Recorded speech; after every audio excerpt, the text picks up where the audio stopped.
এই দীর্ঘদিন হলো এই রাবার ড্রাম পানি বিকল্প হয় যে জমির সেচের পানি দেওয়ার জন্য।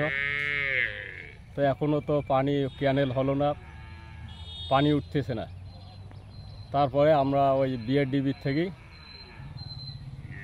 তখন ওই ডিপ বসাইলাম, ডিপ বসে এই ডিপ দিয়ে পানি নদী থেকে উত্তোলন করি, চায়না আবাদ করতেছি।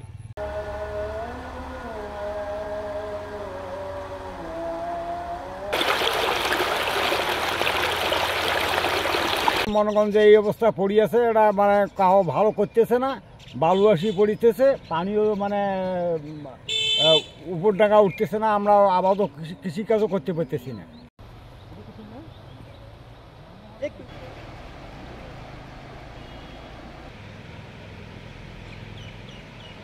কিন্তু এখনো পর্যন্ত আমাদের কৃষিকাজে কোনো এখনো ব্যবহৃত হচ্ছে না। এটা কৃষিকাজের জন্য তৈরি হয়েছে, কিন্তু এখনো সেটা জিনিস চালু হওয়া অতি জরুরি। তো যাই হোক, যত তাড়াতাড়ি এটা আমাদের চালু হওয়ার জন্য সবচেয়ে ভালো হয়।